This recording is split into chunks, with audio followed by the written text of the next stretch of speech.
Estamos chegando na área, chegando na rede, com Kodama na rede, todos usados aqui pela altv.com.br, às 18 horas e 25 minutos. Estamos um pouquinho atrasados aqui, porque essa semana foi meio conturbada aí, quedas de time, quedas de treinador da seleção brasileira. Ontem tivemos a queda de Mano Menezes aí, contra gosto do grande André Sanches, né?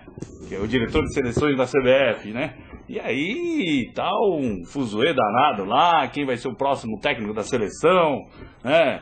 Felipão, Luxemburgo, Tite, Abel Braga, Muricy Ramalho, ninguém sabe ainda, né? Vai saber o que se passa na cabeça do senhor Marinho lá, né? O presidente da CBF, porque pelo jeito é a escolha dele, né? Não sei se ele vai fazer igual o Ricardo Teixeira, que quando ele escolheu o Felipão para a Copa, ele ligou para 7 pessoas que ele considerava, né? E pediu uma opinião em relação à escolha do técnico da seleção, né? Na oportunidade, segundo a história do Ricardo Teixeira, que ele falou na rádio, na época, na Rádio Jovem Pan, lá em entrevista a Milton Neves, ele falou que a 7ª pessoa que ele tinha ligado era o Milton Neves, né, que estava empatado entre o Luxemburgo e o Felipão, e ele ligou, não sei de repente por que ele ligou, se ele não sabia, porque o Milton vivia falando nos programas que ele gostaria que fosse o Felipão, ligou e aí o Milton repetiu a opinião dele, que ele achava que o Felipão tinha que ser o técnico da seleção, e aí virou, e foi para a Copa e ganhou a Copa, né?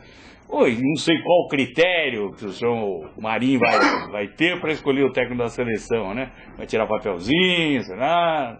Sorteio. Vamos aguardar para ver o que acontece, né? Em rumos da seleção, né? E também em relação a essa conturbada semana aí, caso Bruno, né? O goleiro Bruno do Flamengo, um monte de confusão. Para isso aí, temos um convidado especial hoje, né? Que manja muito, o doutor Paulo Cremonese aqui com a gente aqui para falar bastante sobre o caso Bruno também. E aí, Cremonese, dá um alô pra galera aí. Dá um alô para todos aí, os telespectadores e internautas aí que assistem ao seu programa.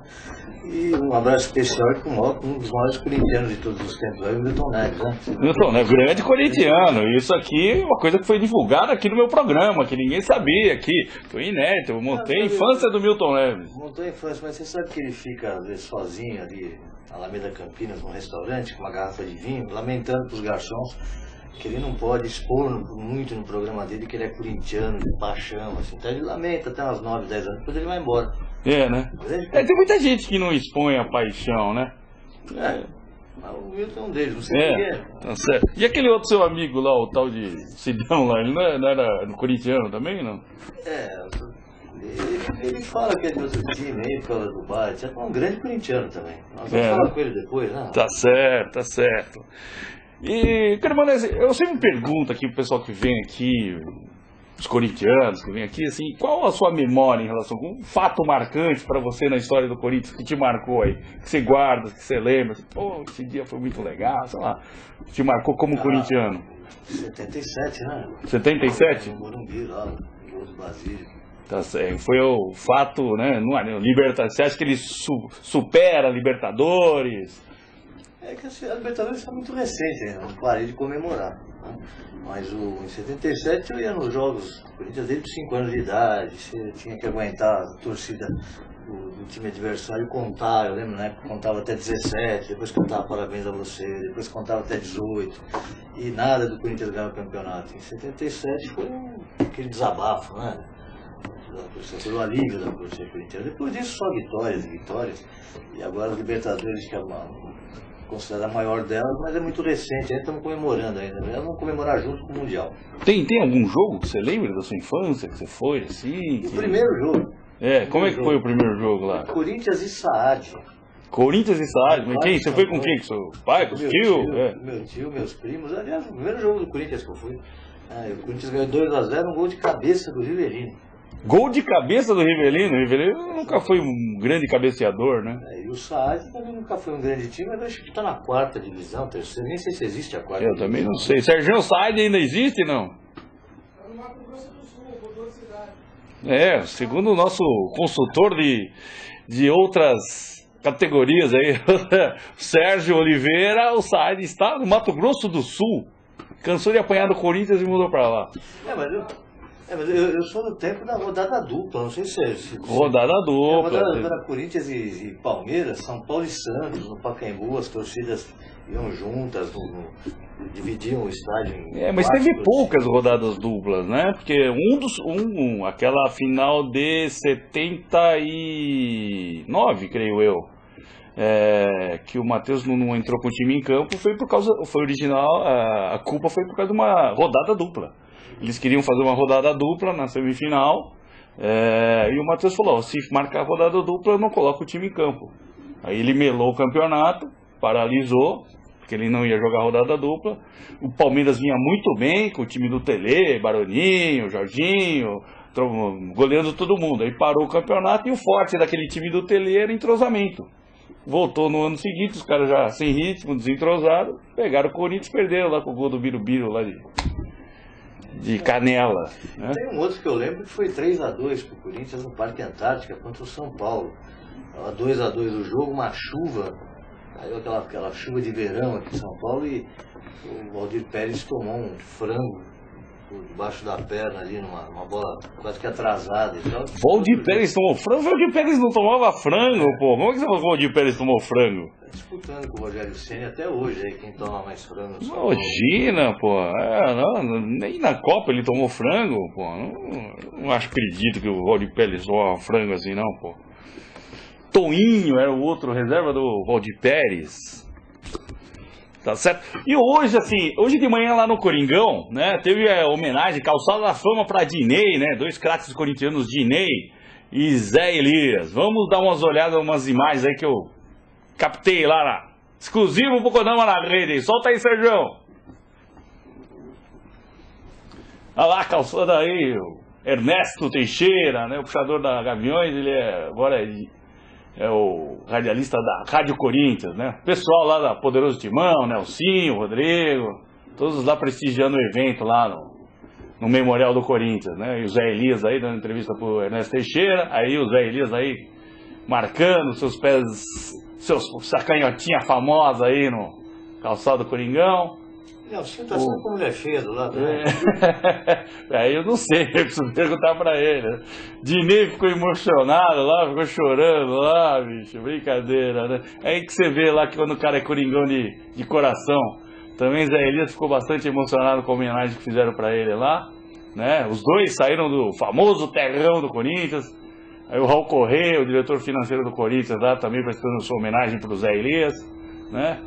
A filha dele já apresentou. Também esteve aqui, apresentou junto com o Zé Gonçalves, saudoso José Gonçalves, né? Aí segurando a taça ali do lado do Flávio Ferrari, diretor cultural do Corinthians. E aí, Zé Elias com o grande Kodama. Conheço ele de vez em quando, eu encontro com esse Kodama. Então, grande palmeirense. Que isso, a marca do Zé Elias aí na calçada. Agora vem aí os pets do Dinei. Corinthians aí cuidando da sua história, da sua memória, né, que é mais importante, né? Poucos clubes estão dando valor aí pros seus antigos ídolos, né? Antigos não, são sempre ídolos, né? O Dinei é ídolo da Fiel até hoje, bem como o Zé Elias hoje, que trabalha acho que na Rádio Globo também, né? Então foi o... Que você levou o Ado? O Ado, eu acho que ele está no Paraná. Tá onde o Ado aí, ô Sérgio? Eu vou verificar aqui, o que fim levou do Milton Neves, eu já falo onde é que está voado. O que você acha aqui do clube, fazer essas homenagens para os jogadores? Você acha legal ou não? Eu acho, eu só queria saber o critério que é utilizado para você deixar sua marca aí nessa calçada aí da fama do Corinthians. Se o critério for paixão pelo time, eu conheço um monte de gente que devia estar antes lá, colocando os pés e as mãos, né? Não, ele é ídolo, né? A torcida, a identidade que o jogador tenha com o clube, né? Eu acho que são 2 ícones aí, né? Por exemplo, o Dinei, ele é o único jogador tricampeão brasileiro pelo Corinthians. Não é? Estou falando da paixão pelo clube. Tem pessoas que estão ali e tal, que foram menos dedicadas ou menos apaixonadas por Corinthians, mesmo com jogadores. Né? Só o critério, não sei qual é o critério. Aliás, as homenagens todas justas, só queria saber o critério, pelo menos da ordem, né? Ó, você vai hoje lá na calçada, você vai amanhã. Não tem uma sequência, uma ordem, porque assim, esse trabalho de homenagem em relação à memória do clube se iniciou junto com a administração do Andrés, né? Então, até então, era tudo esquecido, não havia nada em relação a isso. Então, quer dizer, o clube está tentando recuperar isso e demora um certo tempo para você conseguir montar tudo isso daí, né, e homenagear todas as pessoas. Outro dia eu estava lá no memorial, a menina chegou lá no memorial, olhou para um lado, olhava para o outro, mas não é possível, não tem, e olhava. Eu falei, o que você está procurando? Eu estou procurando o pé do Ronaldo, né, do Fenômeno. Eu falei, não, do Ronaldo ainda não fizeram. Como não fizeram? Do Giovanelli já, do Ronaldo Giovanelli já. Não, mas como que não fizeram? Eu falei, porque infelizmente o nosso memorial ainda é pequeno aqui, né? Possivelmente eles queiram fazer quando for, a previsão é que o memorial do Corinthians seja mudado lá para o estádio novo. E aí vai ser um memorial maior, né? Mesmo porque para fazer a calçada da fama lá, né, como você viu o espaço, para um Ronaldo Fenômeno não dá para fazer lá. Vai ter que fazer ou no Pacaembu mesmo, no estádio, um lugar mais aberto, porque vai ter um monte de gente querendo prestigiar o evento, né? Por falar em estádio novo, eu queria depois pedir sua permissão para ligar para uma pessoa, para falar um pouquinho sobre essa evolução do futebol, né? Construindo e inaugurando estádio novo para jogar na segunda divisão. Ia ligar para uma pessoa para falar sobre isso. Claro, não, com certeza. Eu acho que mesmo a segunda divisão vai estar bem servida. O futebol em relação à segunda divisão, eu acho que o nível cresceu bastante, né? Eu acho que os caras também têm direito a utilizar estádios novos, gramados legais, né? Fazer concentração em praia do Rio de Janeiro. Eu acho interessante. Eu acho que realmente o cara tem que... o futebol tem que evoluir como um todo, né? O que você acha? O que você está achando? Eu falei em relação ao caso do goleiro Bruno lá, não sei se é ex-goleiro, né? Mas deve estar jogando lá dentro da penitenciária. Acho que joga futebol também, né? O amigo dele lá, o tal do Macarrão, foi condenado a 15 anos, a ex-namorada a 5. O Bruno foi adiado, o do Bola, que é o provável executor, foi adiado, e da ex-mulher do Bruno foi adiado. O que você acha desse... Pra mim, assim, eu sou leigo, confesso que eu sou leigo nessa. E troca advogado, e como é que assim pode? O cara chega lá, não quero mais, no dia do julgamento ele falou, não quero mais esse advogado, e coloca outro. É verdade. Mas antes de falar qualquer coisa, eu queria deixar bem clara a minha opinião, de que efetivamente ali o Bruno e aquela turma toda cometeu um homicídio, efetivamente. Então eu queria deixar bem claro isso. Não conheço o processo, mas pelas informações que a gente tem através da imprensa e de alguns outros colegas que acabaram de uma forma direta ou indireta participando aí do caso, a minha opinião é de que efetivamente ele cometeu o crime. Daí a ser punido e de concordar com as decisões, com essa primeira decisão que o Tribunal de Júri adotou, é uma outra coisa. Vou explicar por quê. Todo o crime de doloso contra a vida, no caso aí o homicídio, ele requer para levar a pessoa a júri, os requisitos, né, que a gente fala da sentença de pronúncia são 2. Indícios de autoria e materialidade. Materialidade o que é? Você tem que ter corpo. Sim. Né? Essa materialidade pode sim ser suprida por provas outras, veementes, de que o homicídio aconteceu. Vamos dar um exemplo clássico. Uma pessoa está num navio em alto mar, na frente de 200 pessoas, ela mata alguém e o cidadão estava ali na beira do navio, a hora que tomou o tiro ele caiu na água e se perdeu o corpo, mas 200 pessoas viram. Essa prova efetivamente é uma prova veemente, que tinha lá 50, 100, 200 pessoas vendo aquilo, etc. No caso ali, queiram ou não queiram, ficou e paira uma dúvida ainda sobre o fato dessa moça estar viva. Hoje de manhã, eu estava lendo no Fala Brasil, edição especial de hoje da Rede Record, um cidadão dos Estados Unidos que foi condenado a 25 anos de cadeia, cumpriu lá os 25 anos, cumpriu 20 anos, e no 20º ano de cumprimento da pena, existe uma ONG nos Estados Unidos que acaba abraçando casos de condenados injustamente. E esse pessoal conseguiu provar que não foi esse cidadão que matou a própria esposa, etc. É um caso complexo, gastaria muito tempo aqui explicando, mas enfim, houve lá um erro judiciário e esse erro foi cometido em razão do promotor do caso, há 20 anos atrás, ter escondido provas. Sim, eu vi essa matéria, eu vi. Então, e se isso estivesse acontecendo com esse Bruno, com o Macarrão, etc. E se o crime que eles cometeram foi até o cárcere privado, o sequestro, não houve homicídio? Então, todas essas questões, numa justiça séria e num país sério, devem ser observadas.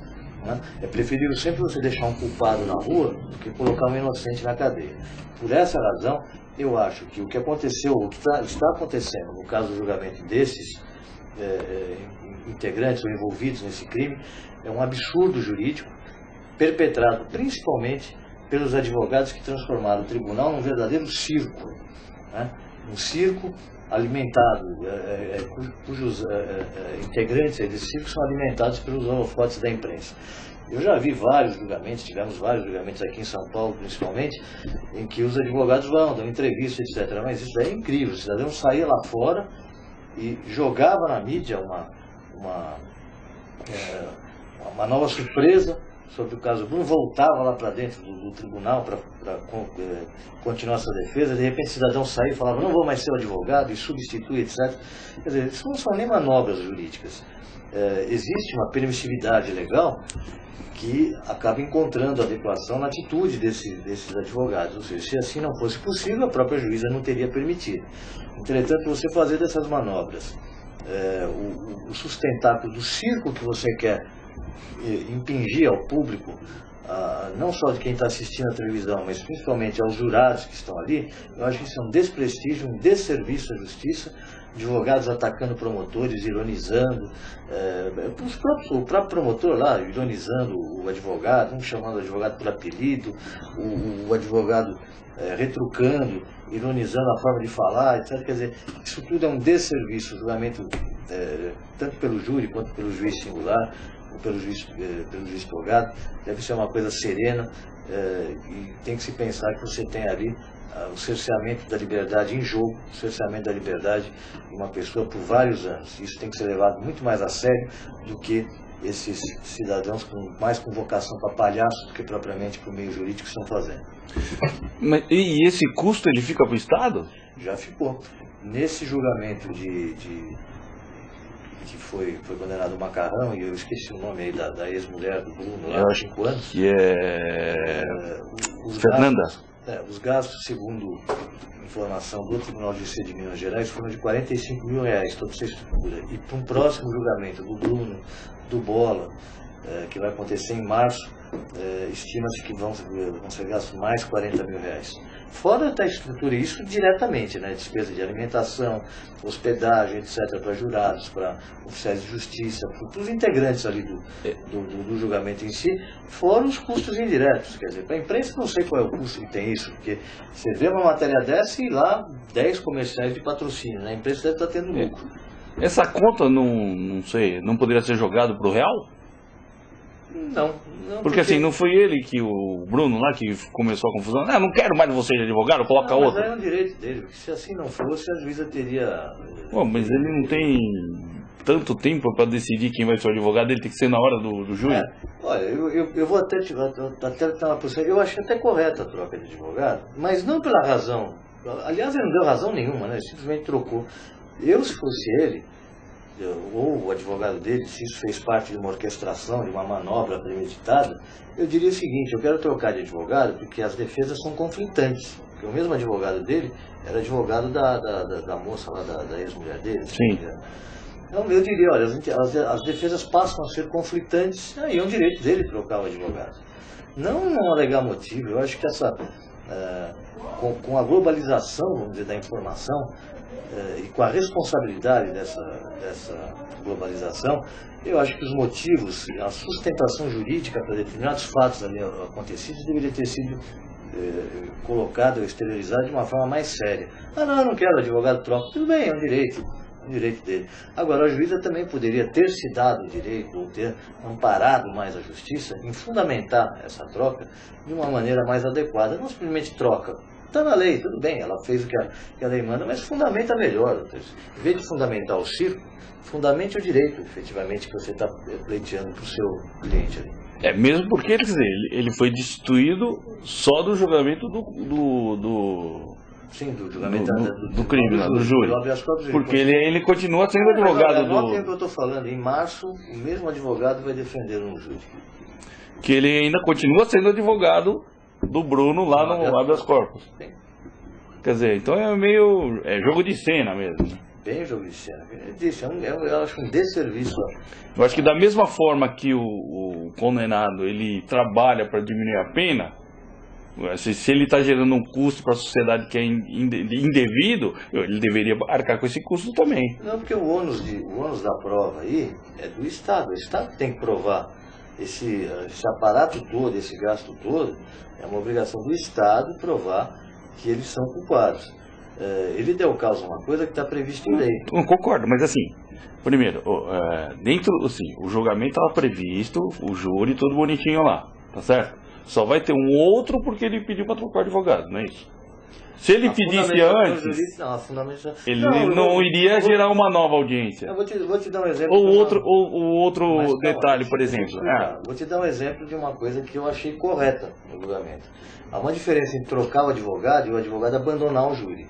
Sim. Os advogados do Bola abandonaram o júri. Certo. Abandonaram porque aí não é culpa do réu. Porque entenderam que havia um cerceamento de defesa. Esses advogados foram multados em R$8.000. Certo. Que a lei prevê essa multa. Ok. Eu acho que esse abandono foi uma coisa correta. Embora tenham dado uma conotação circense ao fato, abandonaram, né? Mas é correto. Em 20 minutos eu não faço o início da defesa do meu cliente. Como a lei não prevê um tempo exato, e eles pleitearam algo também, acredito que plausível, pleitearam mais do que 20 minutos para iniciar a defesa num processo de 60 mil páginas, a senhora não me dá, então eu não vou defender mais o réu, eu abandono o plenário. Eu achei correto. Aí há uma previsão legal para aplicação de uma multa. Né? Agora, no caso do Bruno, eu destituo simplesmente o advogado, não há previsão real previsão legal de você atribuir uma multa ao réu que destituiu o advogado. É um dissenso da é isso que eu estou criticando, esse dissenso, porque assim, quando os advogados tomaram a atitude que ocasionou um atraso ou um novo, eles foram multados. Agora, quando o réu está ocasionando o adiamento, ele não está sendo... Ele não está ocasionando o adiamento. Quem está ocasionando o adiamento é a legislação. Ele só pleiteou um direito dele. Você não pode multar a pessoa porque ela reivindicou um direito. Pô, mas ela tem tanto tempo para trocar o advogado, tem que ser no dia do tribunal de júri.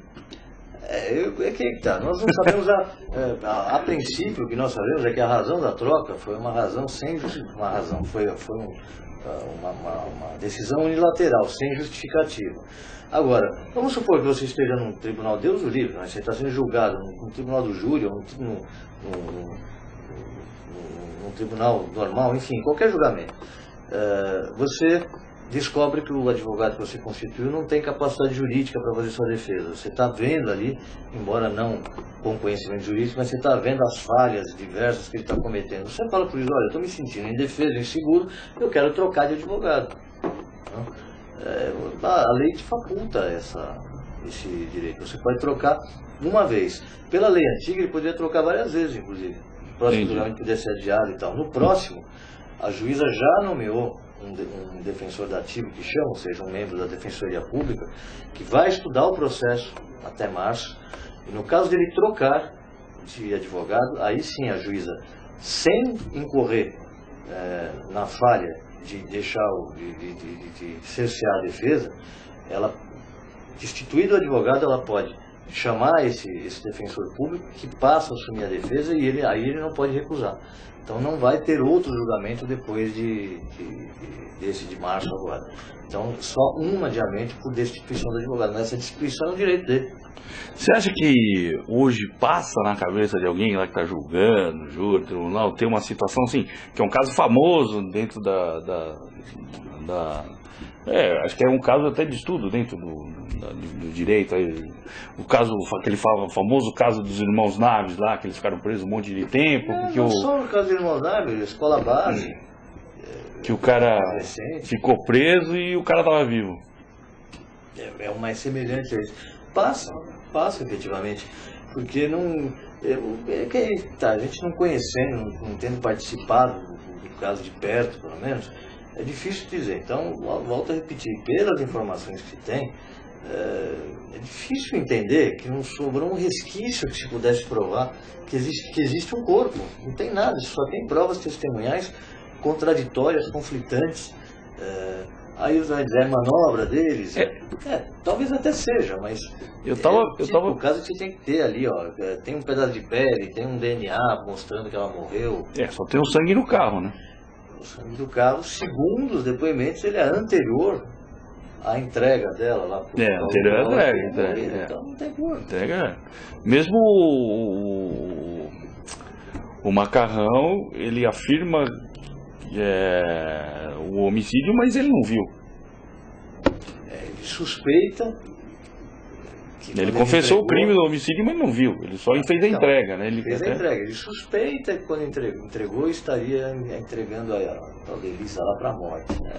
Não sei se você viu eu estava vendo na internet ontem que tem um acompanhamento que a grande sustentação da acusação é que é todo o rastreamento que eles fizeram baseado no celular. De ligação para o onde é que estava, o percurso, onde estava o carro. São indícios veementes de que houve ali alguma coisa envolvendo todos naquela noite, naquele mesmo lapso de tempo. Agora, a maior evidência não existe, que é o corpo ou vestígios da existência de um cadáver. E se ela estiver realmente na Europa, como afirma lá o Rui Pimenta, ou como chegou a afirmar o tal do Quaresma lá, que é o advogado que iniciou depois. E se essa moça estiver na Europa mesmo, de repente ela volta, aparece.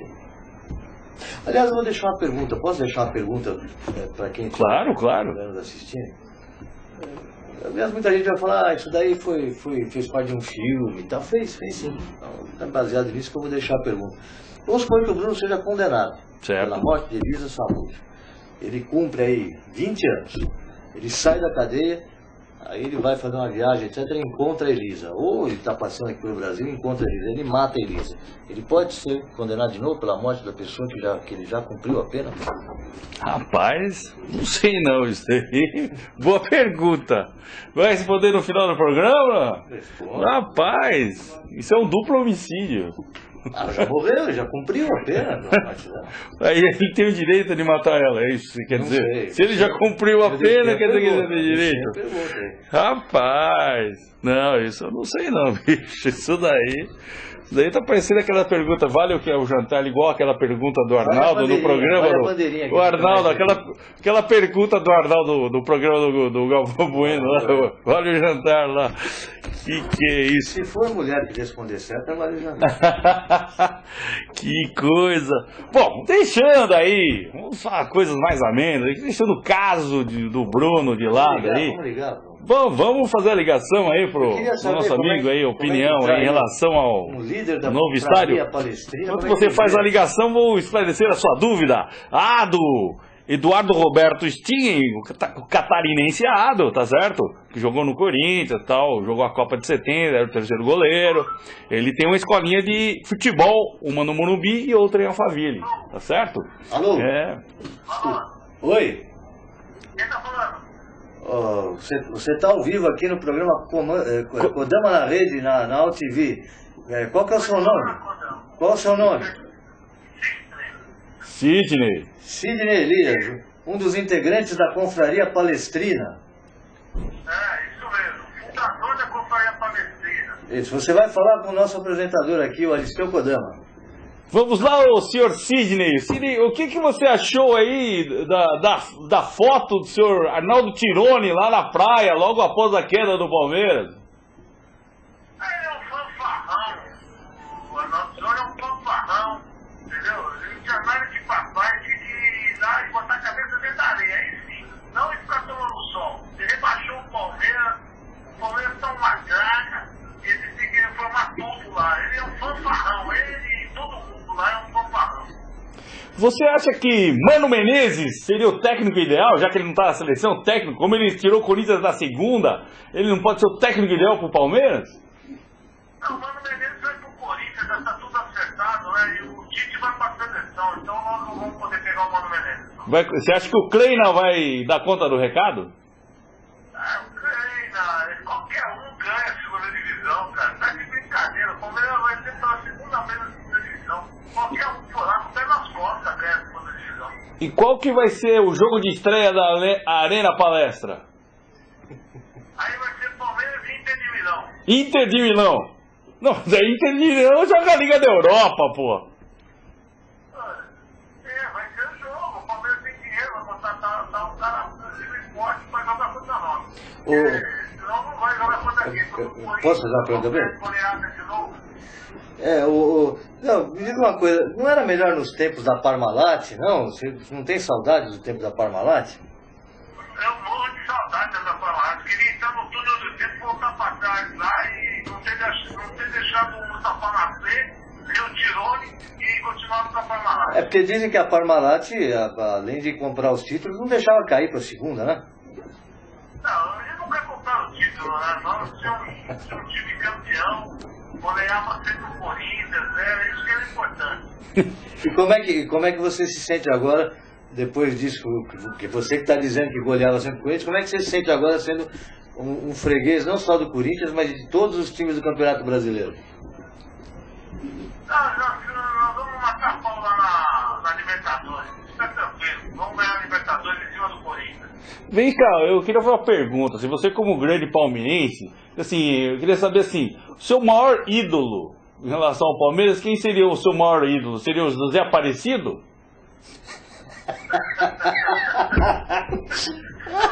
É o Codama Tufão.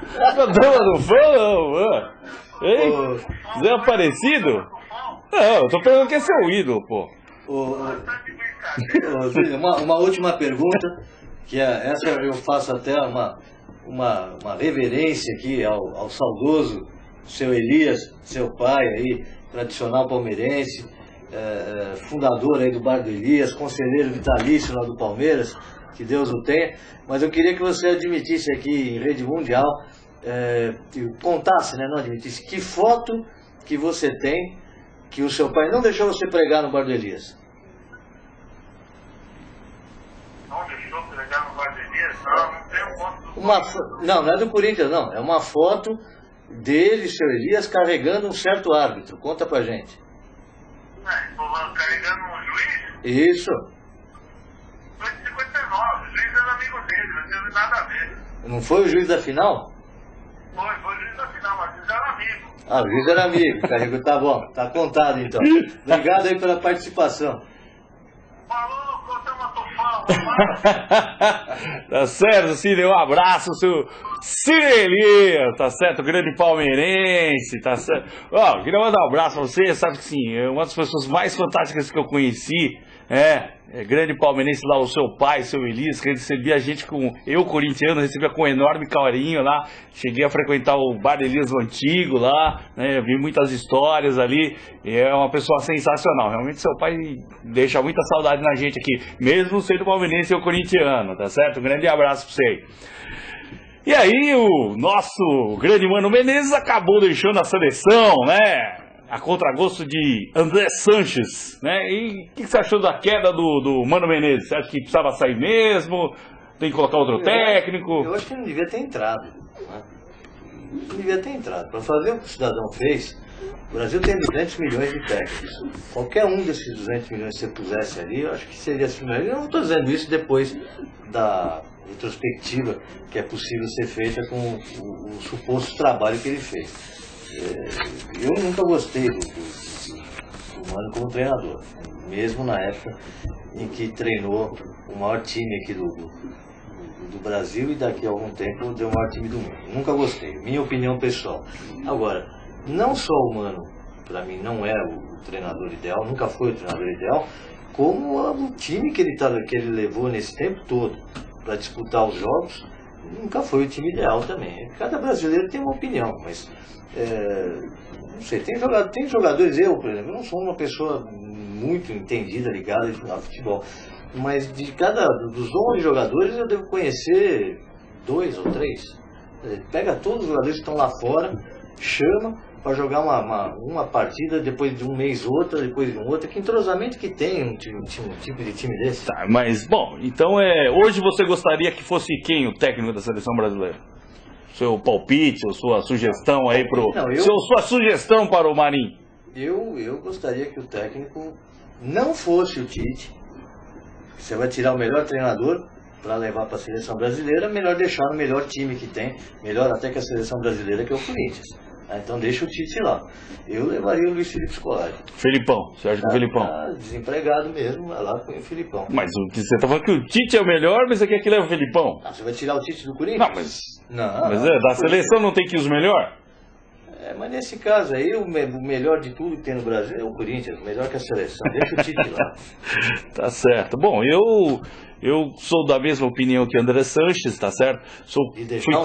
Fui contra a queda do Mano Menezes. Eu gostaria que o Mano permanecesse na seleção. Eu gosto muito do trabalho do Mano. Fez um excelente trabalho no Corinthians, né? É um profissional sério, correto, trabalhador, né? O que se fala do senhor Mano Menezes aí, por aí, eu acho que é muita sacanagem, tá certo? Não tem nada de esquema, eu acho que ele privilegia um trabalho, né? Foi o que eu consegui acompanhar dele dentro do Corinthians, né? Bom, a partir do momento que o senhor Marinho resolveu tirar o Mano Menezes, né?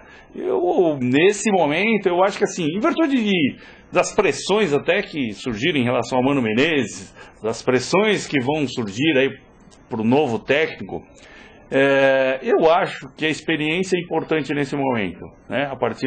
Já que o trabalho vai ser começado novamente, né? Eu acho que em virtude de já ter ganho uma Copa, ter experiência, ter participado de uma Copa do Mundo, eu acho que o nome mais indicado em virtude da experiência em relação à Copa do Mundo, Luiz Felipe Scolari, seria para mim a minha sugestão. Não estou falando que eu não vejo competência. Eu acho que o Muricy tem competência para ser técnico da seleção, o Abel Braga, o Tite também tem essa competência, como o Luxemburgo também tem, né? Só que assim, em termos de Copa, quem tem experiência? O seu Luiz Felipe. E ele também é um técnico competente. Então eu acho até que deveria assumir o Filipão e chamar o Parreira para ser o gerente técnico. Porque um técnico só não vai segurar a onda. É muita pressão, porque a Copa vai ser aqui, né? E a gente aqui, como todo bom brasileiro, né? Que ele falou que todo mundo é técnico, ninguém vai querer perder a Copa. Então vai todo mundo ficar cobrando, né? Põe esse jogador, põe aquele jogador, né? Mesmo lá, quando o Filipão ganhou a Copa, fizeram um inferno, porque ele não levou o Romário, né? Só que, como ele ganhou, ele estava certo, ele não levou o Romário mesmo. Agora, se perde, a culpa porque não levou o Romário. Agora, essa saída do Mano, se ressaltar que ela tem 2 fatores, né? Que, obviamente, em razão do retrospecto que ele teve, principalmente por perder das grandes seleções mundiais, tem uma derrota para a Argentina, para a Espanha, etc. Essa seria uma razão. Mas o momento político da decisão dele há de ser levado em consideração. Por que disso? Eu entendo que o Marinho e o meu grande amigo Marco Paulo Del Nero fizeram uma jogada. Na verdade, tentaram matar um coelho com uma cajada, 2 coelhos com uma cajada só, né? A estratégia política era a seguinte: nós tiramos compulsoriamente, com a saída definitiva do Ricardo Teixeira, nós tiramos compulsoriamente o Mano Menezes, que era uma pessoa com suporte no André Sanches. O André vai se sentir desprestigiado e vai acabar pedindo para sair junto, que era o objetivo, ou é o objetivo do Marinho e do Marco Paulo Del Nero, no meu entendimento. Como isso não aconteceu, o programa está sendo gravado, vocês me cobrem aí lá para fevereiro, março. Se o Andrés não pedir a saída, eu entendo que o Marinho vai adotar a mesma postura ditatorial e vai dizer: Andrés, um abraço, até logo. Porque, aliás, vai ser talvez a primeira, mas a grande falha da administração Marinho na CBF. Particularmente assim, eu acho que o primeiro erro do Marinho em relação à administração da CBF foi ter liberado o Ney Franco para ser técnico do São Paulo. E a participação do Ney Franco prejudicou a campanha da seleção na Olimpíada. Que quem estava coordenando todo o departamento era o Ney Franco, né? É lógico que o Mano ia dirigir a seleção e o rapaz, deixa eu ver se está tendo algo aqui. Tem alguém reclamando aqui. Então, quer dizer, esse foi o primeiro erro do seu Marinho, tirar o Ney Franco da seleção, e agora tirando o Mano Menezes, né? Particularmente assim, a minha opinião qual é? O Andrés acertou, quando todo mundo queria que ele mandasse o Tite embora do Corinthians, né? Ele segurou o Tite, e o Tite hoje é essa unanimidade em relação à torcida do Corinthians, né? Ganhou o Sul-Americano, e aí vai lá disputar o Mundial.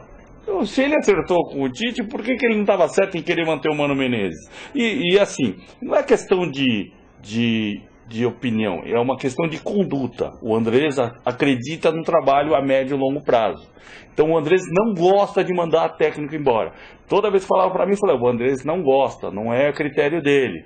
Ele só mandou o Adilson Batista embora do Corinthians porque o trabalho do Adilson era muito ruim em relação ao relacionamento com o grupo de jogadores. Por isso que o Adilson Batista acabou saindo. Porque se dependesse do Andrés, se não fosse esse aspecto, ele não sairia. O Andrés não gosta de mandar ninguém embora. Ele é o critério dele. O cara tem que ter tempo para trabalhar, né? Então é dessa forma que ele raciocina, né? Espero que o Marinho faça a opção dessa sugestão que eu estou falando em relação à experiência, que eu acho que vai ser fundamental em virtude da pressão, né? Esse é um Deus nos acuda.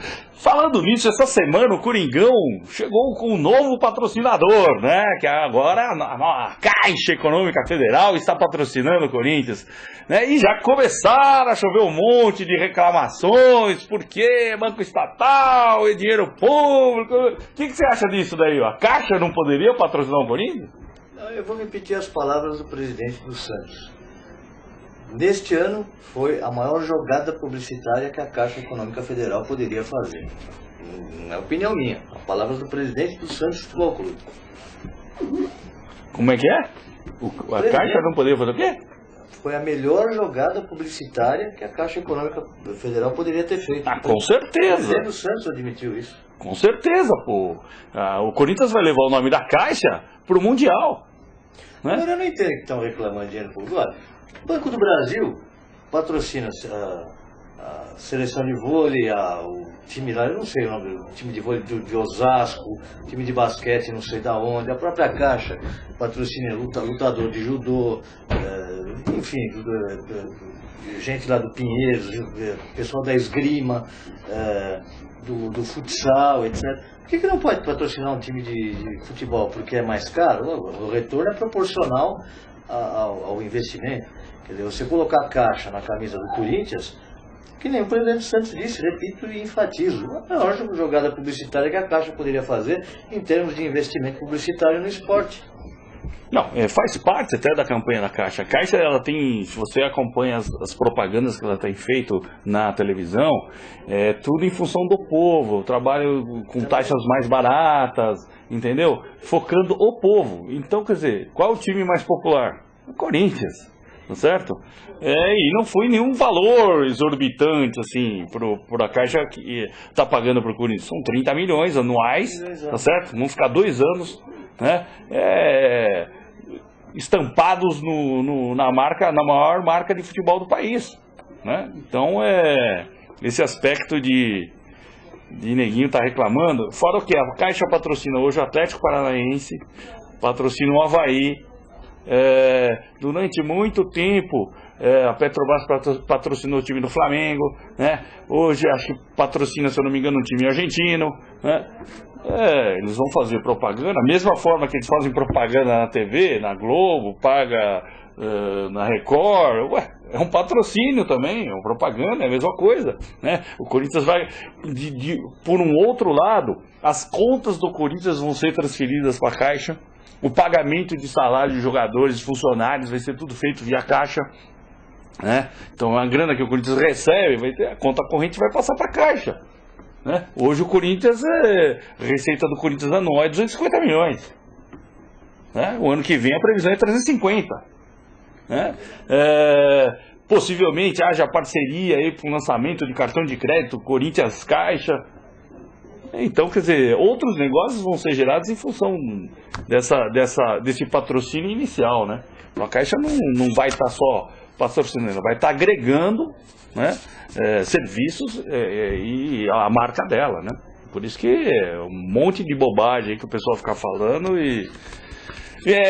inclusive, uma certa dor de cotovelo lá, que o meu padrinho Milton falou no blog dele lá, que um determinado time lá do Jardim Leonor tentou patrocínio da Caixa e não conseguiu, né? Agora, uma coisa bem simples. Qual a maior marca do futebol do país? Corinthians, não é o Jardim Leonor. Mas experimenta, vou falar do Milton aí, experimenta pegar R$1.000 e falar pro Milton, olha, eu tenho um barzinho, uma lanchonete aqui na esquina, eu quero pagar R$1.000 por programa pra você falar o nome do meu barzinho 5 vezes. Pergunta se ele vai fazer. Não vai. Você tem que pagar bem e ter, em razão do lugar onde você está anunciando, né? Ou seja, a Caixa está pagando bem porque está anunciando a maior marca do futebol brasileiro. Você vai pegar o programa de maior audiência de esportes da Bandeirantes e querer pagar R$1.000 por mês, o Milton não vai anunciar. Com certeza, então é tipo a coisa. Tem que entender isso. É uma questão de análise, né? Quem é o campeão da Libertadores? É o time do Jardim Leonor? Não. O time do Jardim Leonor ganhou o que esse ano? Não, que time tá do certo? Jardim Leonor que daí? Eu não sei, o Jardim Leonor ali, que ali vai pelo Butantã ali, o Francisco Morato, sabe por ali. É que entendeu? O Milton quer que a Caixa invista no social, pode investir, através de outros mecanismos, não através da publicidade. Aliás, se a Caixa investe nesse time do Jardim Leonor, é capaz do Ministério Público abrir algum procedimento acusatório, porque é uma coisa absolutamente inexplicável. Você tem que anunciar com o que dá retorno. Você quer fazer investimento social no time do Jardim Leonor, você tem outros mecanismos, subsidiar juros, enfim, tem vários outros mecanismos, não o de publicidade. Aliás, quer ver o Milton mudar de opinião? Não é o Milton, não é a opinião dele. Ele está falando, o que ele citou é que o pessoal lá do time Jardim Leonor está reclamando que a Caixa fechou com o Corinthians, não fechou com eles. Ele citou isso, que foram chorar, acho que no ombro, não sei como é aquela história, contaram para ele. Eu pensei que tivesse reclamado que a Caixa fechou com o Corinthians, não fechou com o terceiro tempo. Ah, não, daí quanto a isso, o Milton não tem problema. Possivelmente tem que anunciar para ele lá, anunciar lá também. Teve um outro. E o Corinthians deve estar começando a jogar contra o Santos agora, daqui a pouco no Pacaembu, né? Vai ser a última partida de mando do Corinthians, né? Já em ritmo de Japão aí. O que você acha aí em relação ao Mundial lá? O Corinthians vai chegar forte lá, grande chance de ganhar? Houve a queda do técnico do Chelsea. Você acha que o Chelsea... Eu já fiz uma aposta. A final não vai ser Corinthians e Chelsea. O Chelsea vai perder a primeira partida. Eu já fiz essa aposta. Todo mundo que vem dessa partida, que vai ter essa partida. Então, que já viraram todos agora profetas do futebol, eu também vou virar. Eu acho que a final vai ser Corinthians e um dos outros dois times lá tem um time da África e da Ásia, né? Tem a da Ásia e da África e da Austrália. Quem for jogar com o Chelsea vai ganhar dele e vai pra final contra o Corinthians. Possivelmente o Monterrey, um time mexicano. Isso aí, não Você acha que o Chelsea não vai chegar na final? Eu acho que não, e aposto. Você acha que essa queda do técnico aí, que caiu o técnico do Chelsea, agora eles contrataram um novo, o Rafa Benítez, você acha que isso daí vai atrapalhar o Chelsea? Relativo técnico atrapalhar? É uma partida só. É crise, vamos dizer lá. Os caras estão falando que tá meio em crise lá, né? Mas Mas por uma partida só, numa final de Mundial, acho que não afeta em nada. Não. Essa troca de técnico pode afetar a médio prazo. E essa turbulência que está sendo criada agora no Corinthians, né? Porque ninguém vai falar, o Tite vai para a seleção, o Tite vai largar o Corinthians. E aí, você acha que pode atrapalhar a concentração do Tite? E aí, ele perdeu o foco no Corinthians por causa que os caras vão ficar falando, você vai para a seleção. Mas o Tite não é homem de perder o foco. Já mostrou que não é. Que não perde foco. Tanto é que, entre aspas, abriu mão do Campeonato Brasileiro em função da Libertadores, focou e ganhou a Libertadores. Agora vai ganhar o Mundial, não tem essa de foco com ele. E também não vai para a seleção, por mim, ele vai ficar no Corinthians. Mas ontem perguntaram para ele, né? E ele respondeu com uma incógnita, né? Que Jesus me ilumine. Bom, melhor do que o secretário da Segurança na sexta passada que disse, não, eu estou prestigiado e vou ficar. E na segunda. Mas você não acha que ele foi coerente? Quem? O secretário de Segurança? Você acha que o antigo, né? Você está falando do antigo? O antigo. Que uma nova licença para ele poder ver o jogo do Corinthians ia ficar chato. Era melhor ele pedir para sair e aí ele pode viajar para o Japão tranquilamente. Porque ele foi para a semifinal do jogo do Boca, né? E aí o pessoal criticou que ele tirou a licença. Eu sei, mas veja bem, a violência em São Paulo não é fruto da saída do secretário daqui para ir para a Argentina ver o jogo e nem seria fruto dele sair daqui para o Japão assistir o jogo do Corinthians. A coisa é muito mais complexa do que isso. E o fato dele ter ido não ter escondido de ninguém isso, essa transparência, eu acho até um ponto positivo. Acho que o ponto negativo da administração Ferreira Pinto foi absoluto direcionamento ou favorecimento a determinados segmentos, principalmente da Polícia Militar, em detrimento de outros setores da polícia, fora um monte de outras coisas bem mais complexas, que poderia gastar mais uma hora aqui falando, mas essa administração, por exemplo, eu acho que ele deveria ter seguido a linha dos Estados Unidos, né? Os Estados Unidos não negocia com terroristas, ele não devia ter negociado nunca. Nenhuma secretária de segurança deveria negociar com crime organizado. E passa por uma série de aspectos. A ida dele para a Argentina não foi a causa do problema da segurança pública em São Paulo. A ida para o Japão também não seria. Politicamente é viável uma coisa dessa? Só os críticos mais contumazes, etc., se aproveitam desse tipo de factoide político para tentar derrubar o secretário. Eu acho que ele deveria ter saído mesmo, não fez uma boa gestão, etc. Mas esse tipo de situação não é situação para se criticar. Quem faz esse tipo de coisa é quem quer ver o caos verdadeiro na segurança de São Paulo. Qual é a sua expectativa para o novo secretário? Nenhuma. Não é assim que se resolve o problema. A questão de segurança pública em São Paulo não é uma questão de nomes ou de quem dirige a segurança pública.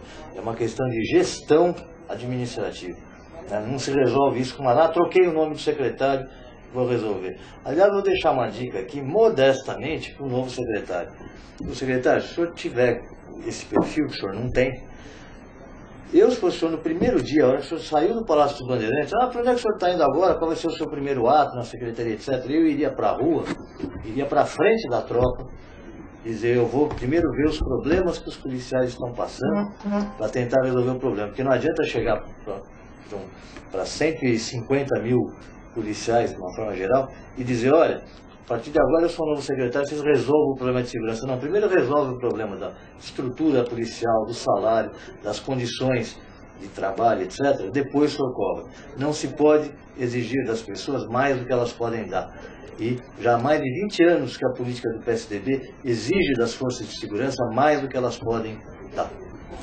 Que beleza, e falamos de tudo aqui, futebol, aqui é eclético o programa, tá certo? E só falando de Corinthians, né, o Corinthians deu uma cacetada no Inter final de semana passado, né? Infelizmente, o Fernandão foi demitido como técnico do Inter, que coisa triste, né? Mas Fernandão, não fique triste, agora você vai ter mais tempo para os seus famosos churrascos, entendeu? Você pode se dedicar ao que você mais gosta de fazer, que é churrasco, entendeu? Fica triste, Fernandão. Tá certo? que você...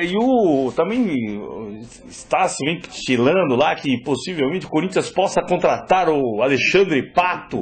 Você acha que uma grande estrela vindo pro Corinthians vai ajudar, vai trabalhar? O que você acha nesse momento aí? O Corinthians precisa dessa estrela ou não? Eu discordo que seja uma grande estrela, hein? O Alexandre Pato no Corinthians, eu não gastaria dinheiro com isso, não. De repente é o Pato para combater o Ganso, o outro time tem Ganso, aí com o Pato. Não acho que não?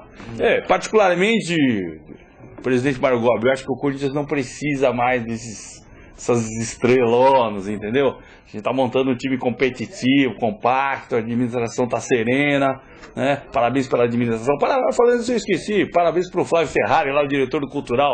Beleza de homenagem hoje. E também estão ventilando aí Renato Augusto e Gil, o zagueiro, né? Que jogava no Cruzeiro, talvez. Especulando aí nomes para vir pro Corinthians, né? Mandar um abraço pro meu amigo Porpetone, Renato Tortorelli, lá, tive lá na peça deles na outra semana também lá. Boa noite, amigos, tá certo? Show de bola, para quem puder conferir, né? Eles estão lá de sexta-feira às 23h55, né? Teatro Bibi Ferreira, realmente impagável os dois, né? Sempre com um convidado novo. E pergunta aí pro Codão, onde é que ele vai hoje à noite? Tá certo?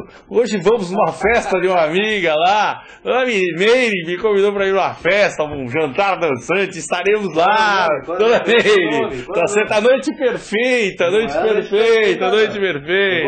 Tá certo? Ele vai, não vou contar. Ai, que beleza, que beleza. É que também você vai lá hoje. Eu vou. Vamos. E também queria mandar um abraço pra minha grande amiga, amigaça também, que é assim, minha ídolo, né? Porque ídolo sabe que é inflexível, né? Muita gente fala ídolo, mas ídolo é inflexível. Também minha ídolo, tá certo? Fez aniversário ontem, um abraço, beijão pra Roberta Giovanelli, esposa do grande Ronaldo Giovanelli, tá certo? Beijão pra você, saúde e sucesso, Roberta. Que você, pra eu ter um ídolo genial que nem o Ronaldo, tem que ter uma esposa espetacular do lado, né? Então manda aí os seus recadinhos aí, final. Tem algum recado que você queira mandar aí para um dos seus amigos aí? Um recado lá pro nosso amigo Diego, que ficou se escondendo no Facebook, né, seu Diego Bianchi? Tava lá na praia também, foi pro Rio de Janeiro na praia, logo depois que o Palmeiras perdeu também, aí fica falando lá que não tava. Ele reinaugurou, porque agora ele está muito ligado aí à parte religiosa, ele reinaugurou um convento ali no centro. E não convidou os amigos, né, pro convento. Tá certo. Reinaldo, né? Eles estavam todas lá esperando a nossa presença e tal, ele não chamou. Mas mesmo assim eu vou deixar um abraço pra ele. Ele virou pastor agora, né, Diego? Tá certo, né? Só quer ficar ligando pra jogar pôquer. Mas não quer porque eu não jogo, Diego. Eu não jogo pôquer. Não sei por que ficar falando pra jogar pôquer. Tá certo? Agora eu queria saber o que você foi fazer no Rio de Janeiro, né? O Palmeiras caiu e o cara foi passear lá, tá lá. Foi o Tirone lá. Você não viu um rapaz disfarçado ali servindo água de coco pro Tirone? Olha bem pra fisionomia, vê se não parece dele. Ai, que beleza, que beleza. O Codão não perguntou, não vou. Eu ia responder, mas já que ninguém perguntou. A resposta, só a resposta lá. O que acontece lá se a moça aparecer lá? Se acontecer esse absurdo, se acontecesse, aliás, não é difícil de acontecer, hein?